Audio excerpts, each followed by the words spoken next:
So I'm going to be talking in a few moments from Luke chapter 9, if you want to find there.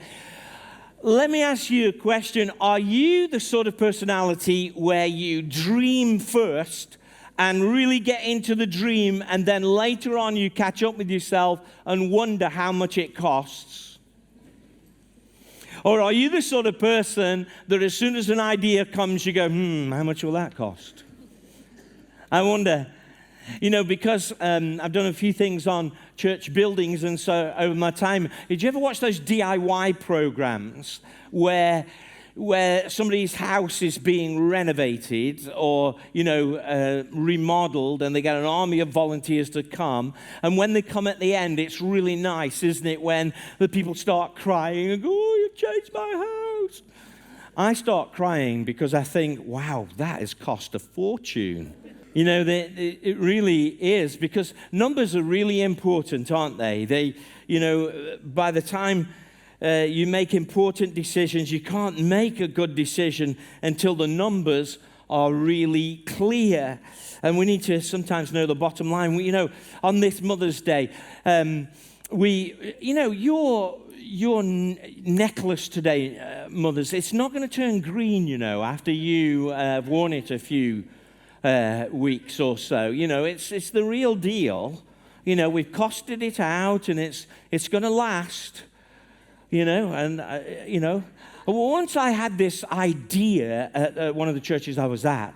I was in India on a missions trip, and as you know, India has brilliant materials and silk. And I thought, wouldn't it be great to take all of the ladies in our church an Indian scarf back? I'd got Kathy some silk, and she multiplied it into a dress, and an amazing seamstress that she is. And women can multiply things, can't they? Have you noticed that? I'll come back to that. But, anyway, I got all wrapped up with this idea, taking everybody a scarf, India, bet no other church has done that, And then I worked how much the cost was. And the shipping. And so that year we all had daffodils for Mother's Day. It just didn't work out. And so it was a nice idea, but it just wouldn't work. Would you be all right today if God was to multiply things in your life today? Would you be okay with that? I'm not talking addition. I'm talking, would you be okay if God multiplied blessings into your life today? Yeah, that's some of you, because some of you are a little bit, what's the catch? Would you be all right today if God said, I want to multiply into your life? Turn with me to Luke chapter 9, and we're going to read just a few verses of Jesus' most orderly miracle. Luke chapter 9, verse 12 reads like this. Late in the afternoon, the 12 came to him and said, send the crowd away so that they can go to the surrounding villages and countryside and find food and lodging, because we're in a remote place here. We don't want to deal with this problem, Lord. And Jesus replied, you give them something to eat. They answered, we've only 5 loaves of bread and 2 fish. Well, I brought 5 loaves, but we had a service this morning, so one of them's gone. And I didn't think the 2 fish was a good idea, just for illustration purposes, okay? We've only got 5 loaves and 2 fish, and we know that came from a little boy's lunch. Unless we buy food for all this crowd, about 5,000 men were there. But he said to his disciples, have them sit down in groups of 50 each, and the disciples did so. Can you imagine how long that took? I mean, it takes our stewards quite a while to get you seated, doesn't it? 5,000 people. Can you sit over there? No, that's 30. Can that 20 move over? Can you do that? Can you imagine doing this? It was quite an organizational task, wasn't it? So the disciples sat everyone down, taking the 5 loaves and the 2 fish, looking up into heaven. One of my friends always says Jesus looked away from the problem and looked up to heaven before he dealt with the problem. It's a good way of doing that, isn't it? So look to heaven first before you deal with the problem. Anyway, taking the 5 loaves and the 2 fish, he looked up to heaven. He gave thanks and broke them. So you're following what's going on. At the moment in this story, where's the bread? Who's got the bread? Come on, it's not a trick question. He gave thanks and he broke them. Okay? Right? So he's saying, thank you, Father. And he's broken it. Right? So we're with the story. Okay? You're following along. We're not reading anything into it. Then he gave them to his disciples to distribute to the people. Who's got the bread now? Are you with me, everybody? So he's blessed it, he's broke it, and he's given it to them. Now, I reckon there's, 5 loaves. So you break that into 2. So that's 10 disciples have half a loaf each. And then there's 2 fish. We don't want to break that. So we just give that to 2 other disciples. So the 12 have got that. That's kind of how I think about it. And somebody's going to say, hey, I'm sure he broke the fish. Okay, sure he did. They all ate and were satisfied, and the disciples picked up 12 basketfuls. How many disciples are there? How many baskets are there over? Okay, so every disciple gets a basket. It's good how God looks after people who serve him, isn't it? They all ate and were satisfied, and the disciples picked up 12 baskets of broken pieces that were left over. I love leftovers. I just want to notice the numbers here. There are 5,000 men. Matthew chapter 14, verse 21 confirms this when it says, by this there were 5,000 men beside the women and children. This was probably the largest crowd that Jesus spoke to or interacted with. It was very organized miracle. Getting us all seated is hard enough here, but imagine that, the whole getting into 50s. Just want to place yourself in this story just for a moment. And this whole multiplication of bread. That's what I like about mothers. They're kind of multipliers, aren't they? Don't you think? You give a mom a meal and it's multiplied, or ingredients and it's multiplied into a meal. You give a mom a house and it's multiplied, transformed into a home, isn't it? We're adults here, aren't we? You give a mum a sperm and it's multiplied into a baby. With my mother, I'd give her some attitude, it'd be multiplied into a beating, My mother went from the old Jamaican proverb, those who can't listen must feel. You heard that one? You heard that? You've all lived that, some of you, haven't you? Women are multipliers, aren't they? I mean, men, if you give women a frustration, you're going to get multiplied back. This story is about multiplication. I want you to imagine and be in there. It's late in the day. They've come and they said, send the crowd away. He says, you feed them. They've only got a small amount of food. I tell you what, come on, we need to do. Pastor Eddie, come on up here. Pastor Claudette, come on up here. Come on, I don't know, Evelyn, come on up here. Come on, you're all right. You're all right. You're a big disciple. Okay, should we just use 3? Corinne, come on up here. Scott, let's do that. So, okay, you were following me earlier on with me. So, there was a boy, here's a boy with 12 loaves, with 2 fish and 5 loaves, okay? So the boys come and, can you imagine? We know that that it's we know that it's true that it was from the boy from John chapter 6, verse 9. You know, there's a boy. And just come on up. You know, can you imagine his parents that day? You know, whoever made the food, whether it was dad, you know, packed his lunch. And, you know, just as he's leaving, he said, don't forget to share. Could you imagine? When he comes home, he said, whew, you'll never believe who I shared with today. But I want you to see this, okay? We haven't got 12 disciples. Can I be Jesus in this story? Eddie, can I be Jesus? Okay. I know it's a stretch. I know it's a hard look. But, okay. So Jesus, this is what happens. I've just shown you, but he says, Father, bless this. He breaks it. So each disciple gets some, okay? I know it's messy. So each disciple gets some. Right, okay. All right, don't seem so grateful. It's only a loaf, you know. Okay. Now,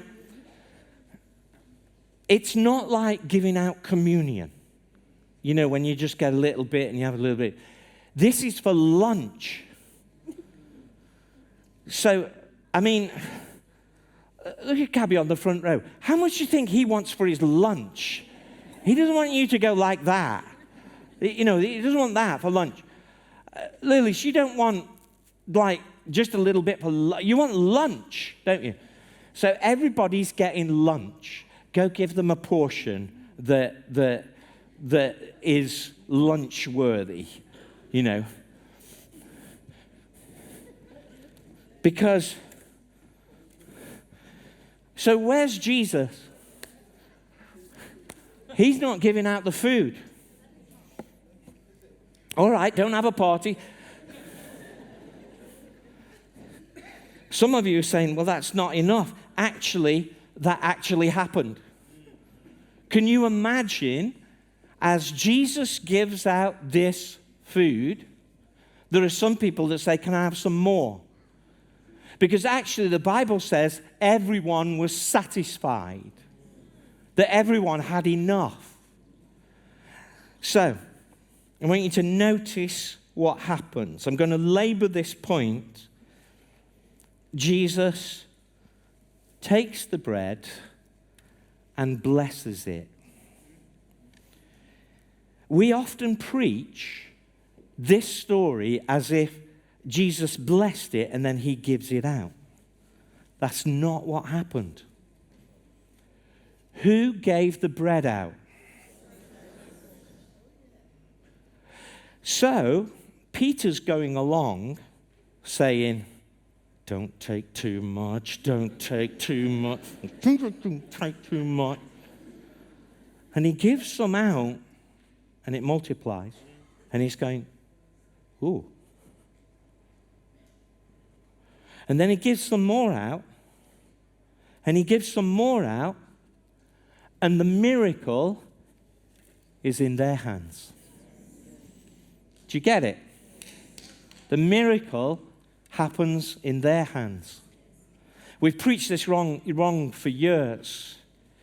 He gives it to the disciples to distribute to the people. It's a miracle of multiplication. Of course, in the Old Testament, there was a very similar miracle, although on a much smaller scale. Elisha in 2 Kings also gives out loaves of the first fruits of barley bread out to 100 men. You can read that in 2 Kings chapter 4, verses 42 through 44. And what you can learn from that story and comparing it with this is Jesus is the new Elisha. He's the new prophet. You can notice in the Elisha story that it's the first fruits of what is given. Notice, though, that when you give something out in service, everybody's fed. How many baskets were there? How many disciples are there? Everybody gets fed. I want to teach you today just two principles of multiplication. Here's the first one. Principle 1. It must be given into the hands of Jesus to be blessed before it can be multiplied. Jesus takes it first and blesses it. It's a principle with all of your life. The blessing of Jesus is the thing that makes the difference. What would have happened if they'd have tried to distribute it without the blessing of Jesus and without bringing it to Jesus? Jesus said, you feed them, and they obviously go away and they find this little boy and he is, shares it, and they are saying, okay, he's told us that we've got to feed them, and they just get on with it. And what they would do wrong in that case is just get on with it instead of bringing it back to Jesus and asking for his blessing before anything else. If you want to have multiplication, it must be given into the hands of Jesus first. We need Jesus' blessing on our families. We must place them in his hands. We need Jesus' blessing on our children. We must place them in his hands. We need Jesus' blessing on our workplace. We must place it in our hands. We need Jesus' blessing on our talents. We must place them in his hands first. We need Jesus' blessing on our money. We must place it in his hands first so that he can bless it. I'm going to speak on this next week, so please come next week. But I'm going to teach you about how the tithe places your whole money into the hands of Jesus. It blesses the rest. So don't split your tithe and say, I'm sending a bit to there. It's not yours to split. Bring it, and then he can use it. But here's the principle. If you want God to multiply in your life his blessings and favor, first of all, bring everything you've got and place it into the hands of Jesus. First of all, he blesses it. Then he may break it. You see, when you break something, you surrender it. You say, this is how we're going to use it. You brought it this way. I'm breaking it so it can be used this way. I wonder if we always bring things to Jesus and say, this is how you got to use it, Jesus. He may need to separate some things so it can be used. See, if you place it in his hands, he's going to decide how it's used. Principle 2. First principle is, must be given into the hands of Jesus to be blessed before it can be multiplied. Number 2, it has to be given away before it can multiply. What if the disciples had eaten the food for themselves and said, well, you know what, we've got some food, 5 loaves, 2 fish, 12 of us, break everyone in half, you can have a little bit of fish, let's look after ourselves first, and then Jesus will have a plan for the rest. Doesn't work like that. How would this miracle have happened if they'd have kept this food to themselves? Here's the principle. You've got to become a giver so God can become a multiplier to you. You've got to become a giver to others so God can become a multiplier to you. Now, we're not talking about give to get and all of that false teaching that's around. But what you have to see is they gave it into the hands of Jesus. He broke it and blessed it. He put it in their hands. They are having a miracle. But how many baskets were left over? Come on, everybody. How many baskets? Balcony. How many baskets? 12. How many disciples? How many commandments are there? I was trying to catch you out. I'm trying to catch you out.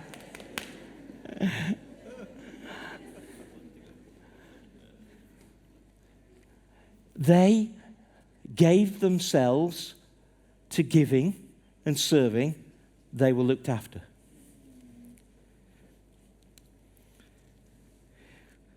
You see, if you will get into the principle of live a life of giving, God will become a multiplier to you. And things will happen that are incredible. We talked about order here, didn't we? And it wasn't just madness, them throwing the food out into the crowd. I mean, how would that be? If I just started thinking, this is how we're going to do it. It's chaos, isn't it? This is the most orderly miracle in the Bible. They sat down and everybody was satisfied. This is not an orgy of gluttony. This is a miracle of provision with dignity and order. And I want to say to you today that God's provision is one of dignity and order. That He isn't going to just make it chaotic in your life.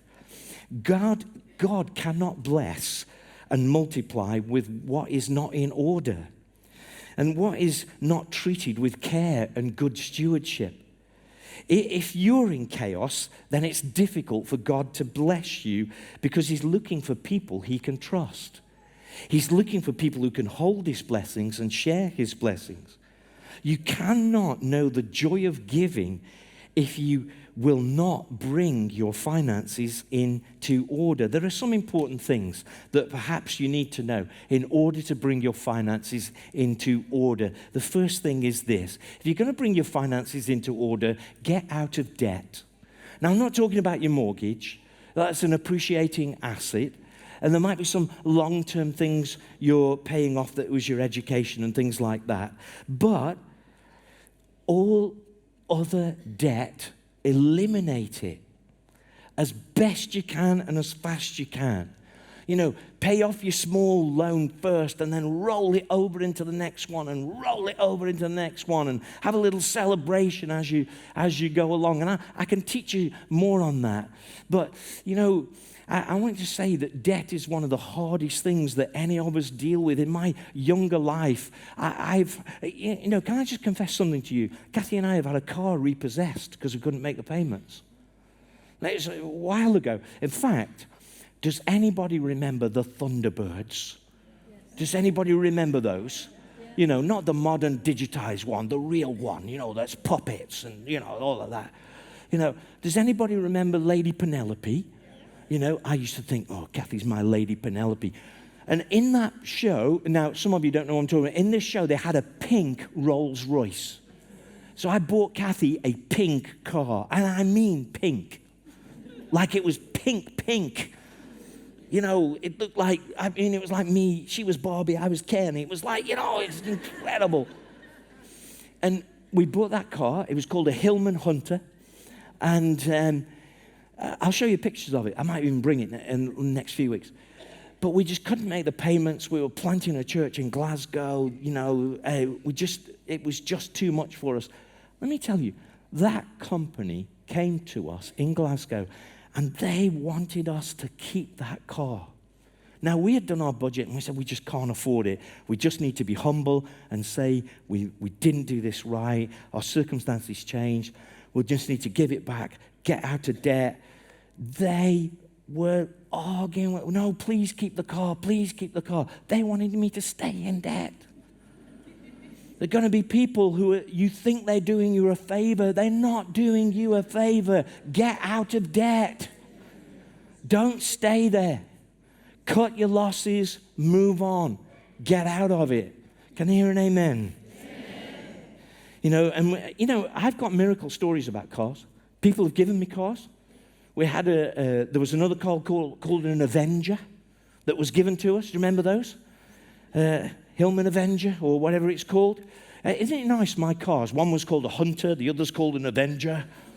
I'd like a car called a Comforter soon, It's a bit aggressive, isn't it? Kathy and I, we've given cars away. For a season in our life, we gave cars away to help other people. We've got all of those stories, but it's really important you get out of debt. And we can help you with that, to walk you through that. The second thing about bringing your finances into order, and on this Mother's Day, you'll understand this, that you're going to have to sit down with some of your children and talk about this. Be normal and relaxed about money. Don't look into get rich quick schemes or manipulating, money out of people or anything like. You know what manipulation's witchcraft? You do know that, don't you? in order to try and get more money, understand who your provider is. Your heavenly Father is your provider. Amen? So save and earn. Don't just pray and hope. Now, I've got those miracle stories, Kathy and I, we opened our front door one day, and there was a huge pile of groceries all around in front of our house, and we didn't know who did it. You know, we were completely out of money, and you know, we never knew who brought us those groceries. We got those stories. We once had a Nissan car. Now, Nissan's a good make. You know, I'm just covering myself legally here. But, you know, as we were driving home from one mission trip one time, our gearbox went out. And there was something about the way this gearbox went out, that it was connected to something in the chassis. I don't really understand it. But yet the bill was £10,000. And me and Kathy we didn't have that money. We started praying about it, and, you know, we said to the dealer, how can this be? And he said, well, it's just really intricate. We've got to strip the whole car. It's £10,000 of labor charges. We went back, we prayed about it for a week, and the bill had gone down to £3,000. It's amazing. And so we thought, well, we're doing better, and, you know, but we still haven't got £3,000. So they fixed the car, and we went to see the man and he said, you know, we only bought the car it was, you know, just over a year and a half ago. What's the problem with this? And, you know, he said, you know what? I think this might bring reputational damage to Nissan. I'm just going to charge you I've got the figures down here. I'm going to charge you £278 if you walk away. So I've got those stories. I know that God provides. But don't live and make money weird that you think, well, that's the only way I'm going to live. No, you've got to earn, save, and budget. Don't be weird about money. Be normal and relaxed about your money. If you and then pray and hope, God will do those things anyway. The third thing, if you want to bring your money into order, give. Be somebody who regularly gives. Somebody who says, well, I just believe tithing is a returning to God. It's not my money anyway. In fact, you need this revelation. All of your money is God's. I've heard it taught in churches for a long time. God, you get the 90 and God keeps the 10. How great we are. All of it's God's. Oh, one amen. All of it's God's. Amen? You've got to put all of it in his hands if you want it to be blessed. Now, the tithe will get it into his hands quicker. You know, you as a church, you have been giving. Do you know that this week that we gave away 115 bags of food to needy families? Each item has 18 things in it. Now, according to my calculations, that's 2,070. I'm not good at maths. I looked it up before. I probably did it on my calculator. But it's around 2,070 items of food. Now, the mathematicians are on saying, are checking my maths. Listen to the principle, please. 115 bags of food with 18 items in it. You gave that away this week as a church. And 40 to 50 families have been fed because of your giving. Isn't that amazing? Not only that, you have invited, through the ministry of Pastor Eddie, 40 people to come to our community table. A community table is a meal for more vulnerable people in our community who've been using our food bank, and we want to sit with them and chat with them and minister to them and pray with them. And they're going to come. When is that, Eddie? It's a week on Thursday. Yeah, this Thursday. This Thursday, we've got 40 people coming to have a meal with us to look after them. That's because of your giving. Amen? Oh, you don't seem really impressed by that. Okay, let me carry on. I was standing in Romania last week. No, you've missed the moment now. You've missed the moment. I was standing in Romania last week, and there was a lady who is teaching, and, you know, it broke my heart. It's like over 100 Ukrainian ladies who've been displaced from their country. And she said, Pastor Mark, I'm teaching them, but I haven't really got the right tools. I haven't got an iPad, because what I need to do is, Romanian language is different. I need to write down the Ukrainian word. I need to write down the Romanian word on a big whiteboard so they can all see it's in a long, narrow thing. And I'm holding little cards up. Oh, if we only had an iPad. So I went to the Apple store that afternoon, and with our giving from KT, we bought them an iPad so that they can have their classes, so they can begin to build their lives. You're already giving. Now give the Lord a clap offering. Amen. So, you see, what's happening is you need to understand that as you give, we can bless others with your giving. So you're already giving, but make your life where you give regularly. In fact, every week we can bring food for our food hub so that we don't have to go and buy it. You could bring it. You could just bring it and say, what do you need? And have a list and say, I'm going to bring some. I could do that every week. That could be one of my ways of giving. How do you know what to give? Here's the principle. Listen to God's voice, how God speaks to you. God is going to challenge you. He's going to grow you. Some of your giving will be a step of faith, but you will feel that some of your attitudes are going to start falling off because you want to become a giver. Remember, unless you become a giver, God can't become a multiplier to you. We all need to have this revelation. All of your money is God's money. All of it is. And so, as we begin to walk on a journey of stewardship, we must only give what God tells us to give. Now, please, you must never be put under any pressure to give by, comparison, that somebody else can give a lot, so why don't you? Don't do that. Don't be put under pressure at all from any church or any ministry that pressurizes you into giving. You need to give now or you'll get a blessing. Don't do that. And so that's why I'm saying to you, don't give to bless the house yet. Don't do it. You need to pray about it. You need to think it through. We don't want you to give under any pressure whatsoever. King Solomon in the Old Testament, he gave 1,000 cattle to the sacrifices to the Lord. And the Lord said to him, Solomon, you can have anything you ask for. You know why he didn't ask for more riches?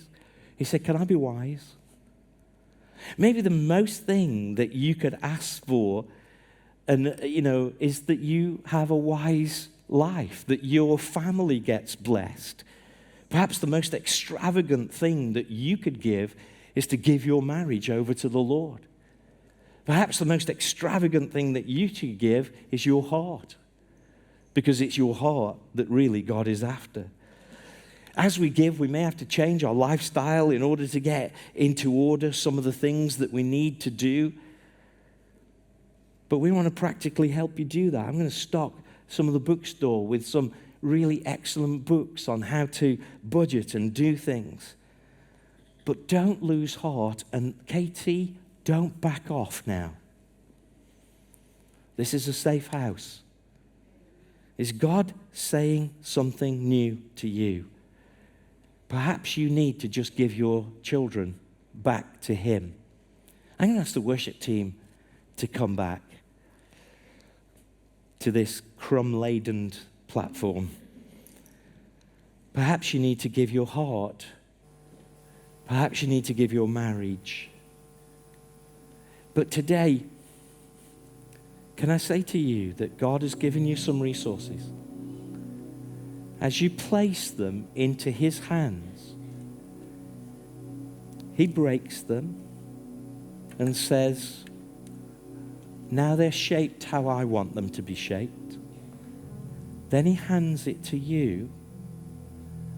And can I say to you, the miracle then is in your hands.